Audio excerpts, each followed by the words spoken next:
আসসালামু আলাইকুম প্রিয় শিক্ষার্থী বন্ধুরা, যখন আপনি ইংরেজিতে সেন্টেন্স তৈরি করতে পারবেন, at this time you will be able to speak English. So আজকের এই পর্বে আমরা বাক্য তৈরি করা শিখব। আমরা স্পোকেন রুলস নাম্বার 5 থেকে শুরু করব। যেমন ফিল লাইক মানে হচ্ছে ইচ্ছা অথবা আকাঙ্ক্ষা প্রকাশ করা। তো আমরা এ ধরনের বাক্যগুলো কিভাবে বলতে পারি চলুন শিখে নেই।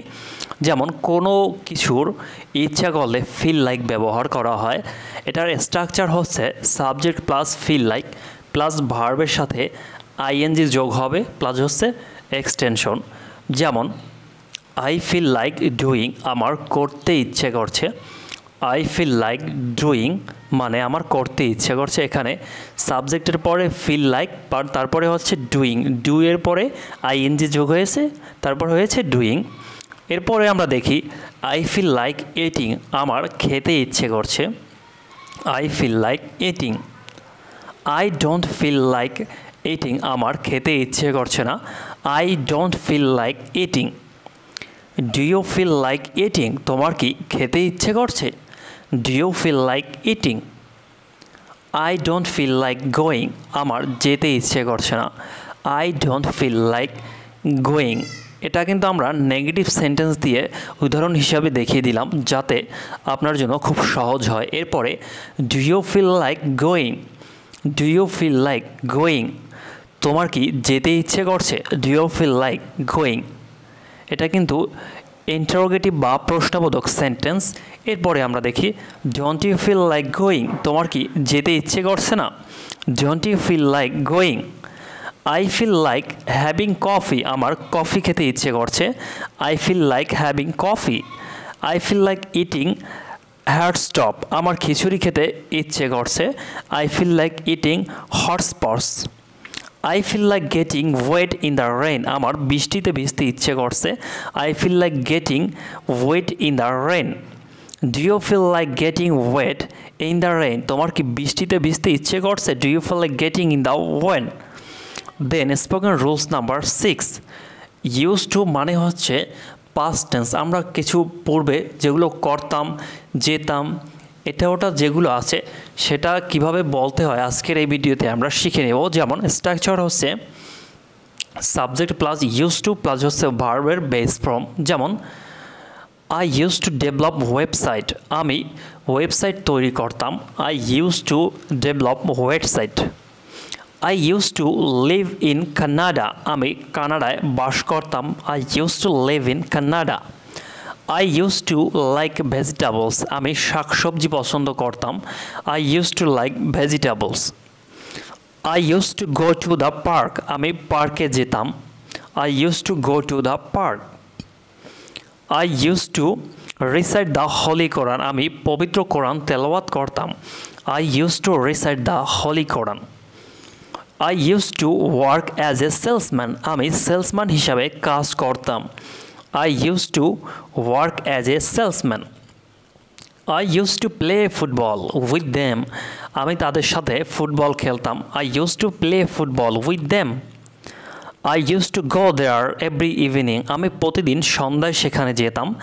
I used to go there every evening. I used to swim in the pond আমি পুকুরে সাঁতার কাটতাম। I used to swim in the pond. Pond মানে হচ্ছে পুকুর। তারপরে স্পোকেন রুলস নাম্বার 7 হার্ডলি মানে খুবই কম বা কদাচিৎ বা একেবারেই না, এরকম বাক্যগুলো আমরা কিভাবে বলতে পারি চলুন শিখে নেই। যেমন বাংলা বাক্যে খুবই কম, কদাচিৎ বা প্রায় নয়, এ ধরনের বাক্য নেগেটিভ অর্থে বা কিভাবে ব্যবহার করে চলুন এগুলো কিভাবে প্রকাশ করতে হয়। যেমন হচ্ছে আমি খুবই কম চা খাই। আই হার্ডলি টেক টি।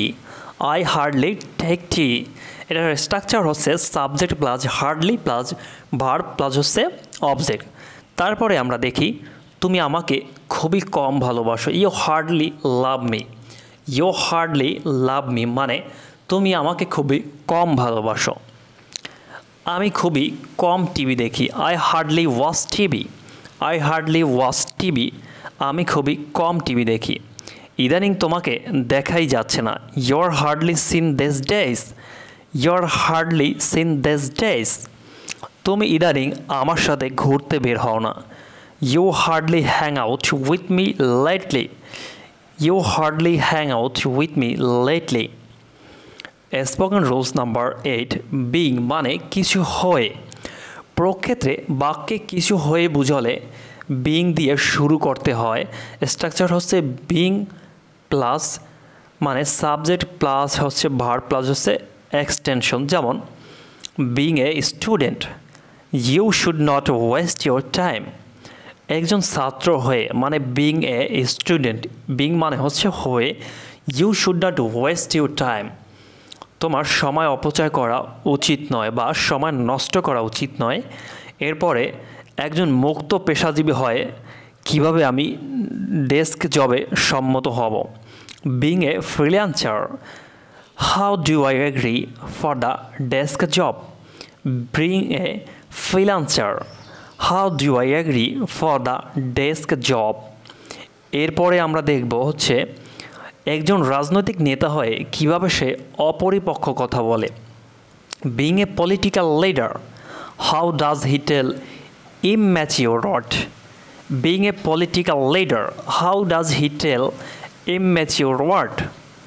একজন গৃহিণী হয়ে কিভাবে সে বেসরকারি চাকরি করবে। Being a housewife, how does she think about private job. Being a housewife, how does she think about private job. Spoken rules number 9 yet to মানে এখনও কিছু করিনি, যেটা বাকি আছে।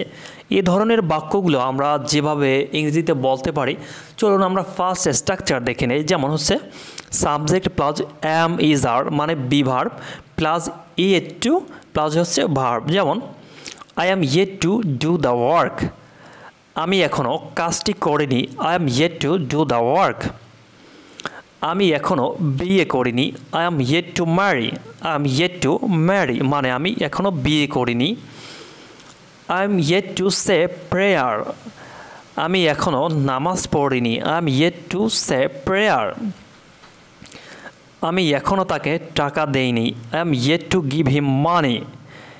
এরপরে আমরা দেখব আমি এখনও বাড়ি ক্রয় করিনি, I am yet to buy the house, I am yet to buy the house.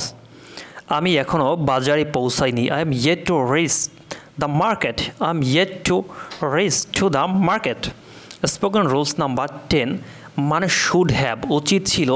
এই বাক্যগুলো আমরা যেভাবে বলতে পারি, স্ট্রাকচার হচ্ছে subject plus should have plus verb past participle plus হচ্ছে এক্সটেনশন। এর উদাহরণ আমরা দেখে নেই। যেমন আমার কম্পিউটার শেখা উচিত ছিল, I should have learned computer, I should have learned computer. তোমার দেশের জন্য কিছু করা উচিত ছিল, you should have done something for the country, you should have done something for the country. রানার পরীক্ষায় প্রথম হওয়া উচিত ছিল, Rana should have stood first, Rana should have stood first. বাংলাদেশের ম্যাচটিতে জেতা উচিত ছিল, Bangladesh should have won the match, Bangladesh should have won the match. তার পর্যাপ্ত পানি পান করা উচিত ছিল, he should have drunk sufficient water, he should have drunk sufficient water. তোমার স্মৃতিতে ভুলে যাওয়া উচিত ছিল, তোমার স্মৃতিটিকে ভুলে যাওয়া উচিত ছিল। You should have forget the memories, you should have forget the memories. Then spoken rules number 11 মানে supposed to হওয়ার কথা বা করার কথা, এগুলো আমরা কিভাবে বলতে পারি। স্ট্রাকচার হচ্ছে subject plus am is are was were be verb plus হচ্ছে supposed to plus verb on plus হচ্ছে এক্সটেনশন। যেমন আমার তার সাথে দেখা করার কথা, I am supposed to meet him, I am supposed to meet him আমার তার সাথে দেখা করার কথা। এরপরে আমার বাড়ি কাজ করার কথা, I am supposed to do the homework আমার বাড়ি কাজ করার কথা, I am supposed to do homework মানে আমার বাড়ির কাজ করার কথা। প্রিয় বন্ধুরা, এরকম আরও ভিডিও পেতে চাইলে ডেফিনেটলি চ্যানেলটি সাবস্ক্রাইব করতে হবে। তো ধন্যবাদ সবাইকে, আল্লাহ হাফেজ।